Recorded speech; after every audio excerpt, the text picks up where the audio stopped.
मांग तो विशेषकर हमारी पेंशन ही रही है पिछले काफ़ी सालों से, और आज भी इसी पेंशन के मुद्दे पर ही हमारी यहाँ मीटिंग है, जो अभी चल ही रही थी। इस बीच में आप लोगों का आगमन हुआ, तो आप लोगों के माध्यम से फिर भी सरकार से प्रार्थना कर रहे हैं कि हमारी पेंशन शीघ्र बहाल करने की कृपा करें। और हमने माननीय मुख्यमंत्री महोदय से अभी घुमारवीं में जो राज्य स्तरीय पेंशनर्स डे मनाया गया था, वहाँ माननीय मुख्यमंत्री मुख्य अतिथि थे।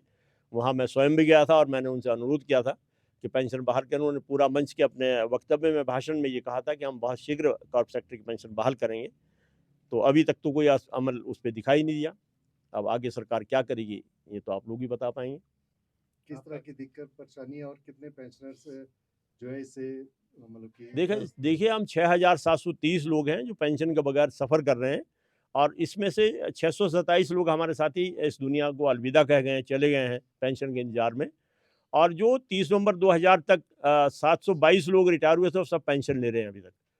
तो पेंशन के बगैर दिक्कत तो मैंने कुछ देर पहले भी कहा था कि सभी लोग बच्चों के ऊपर निर्भर करते हैं। बच्चे किस कदर केयर करेंगे अपने माँ-बाप की, ये घर-घर की कहानी है। इसमें व्यक्ति विशेष की तो बात कहना ठीक नहीं रहेगा।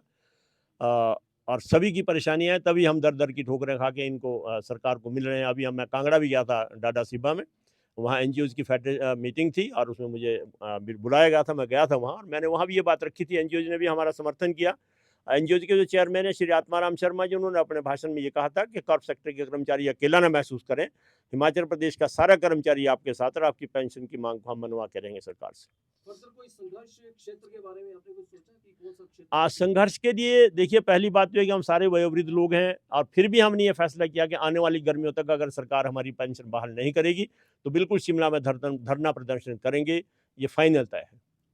मांग तो विशेषकर हमारी पेंशन ही रही है पिछले काफ़ी सालों से, और आज भी इसी पेंशन के मुद्दे पर ही हमारी यहाँ मीटिंग है, जो अभी चल ही रही थी। इस बीच में आप लोगों का आगमन हुआ, तो आप लोगों के माध्यम से फिर भी सरकार से प्रार्थना कर रहे हैं कि हमारी पेंशन शीघ्र बहाल करने की कृपा करें। और हमने माननीय मुख्यमंत्री महोदय से अभी घुमारवीं में जो राज्य स्तरीय पेंशनर्स डे मनाया गया था, वहाँ माननीय मुख्यमंत्री मुख्य अतिथि थे। वहाँ मैं स्वयं भी गया था और मैंने उनसे अनुरोध किया था कि पेंशन बहाल करें। उन्होंने पूरा मंच के अपने वक्तव्य में, भाषण में ये कहा था कि हम बहुत शीघ्र कॉर्प सेक्टर की पेंशन बहाल करेंगे। तो अभी तक तो कोई अमल उस पे दिखाई नहीं दिया। अब आगे सरकार क्या करेगी, ये तो आप लोग ही बता पाएँगे। किस तरह की दिक्कत, परेशानी और कितने पेंशनर्स जो है इससे मतलब कि देखिए हम 6,730 लोग हैं जो पेंशन के बगैर सफ़र कर रहे हैं, और इसमें से 627 लोग हमारे साथी इस दुनिया को अलविदा कह गए हैं, चले गए हैं पेंशन के इंतज़ार में। और जो 30 नवंबर 2000 तक 722 लोग रिटायर हुए थे, वो सब पेंशन ले रहे हैं अभी तक। तो पेंशन के बगैर दिक्कत तो मैंने कुछ देर पहले भी कहा था कि सभी लोग बच्चों के ऊपर निर्भर करते हैं। बच्चे किस कदर केयर करेंगे अपने माँ-बाप की, ये घर-घर की कहानी है। इसमें व्यक्ति विशेष की तो बात कहना ठीक नहीं रहेगा। अ, और सभी की परेशानियाँ हैं, तभी हम दर-दर की ठोकरें खा के इनको सरकार को मिल रहे हैं। अभी मैं कांगड़ा भी गया था, डाडा सिबा में। वहाँ एनजीओज़ की मीटिंग थी और उसमें मुझे बुलाया गया था, मैं गया था वहाँ, और मैंने वहाँ भी ये बात रखी थी। एनजीओज़ ने भी हमारा समर्थन किया।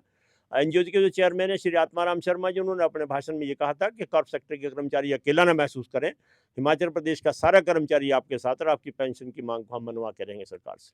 फर्दर कोई संघर्ष क्षेत्र के बारे में आपने कुछ सोचा कि कौन सा क्षेत्र? संघर्ष के लिए देखिए, पहली बात तो है कि हम सारे वयोवृद्ध लोग हैं, और फिर भी हमने ये फैसला किया कि आने वाली गर्मियों तक अगर सरकार हमारी पेंशन बहाल नहीं करेगी, तो बिल्कुल शिमला में धरना प्रदर्शन करेंगे।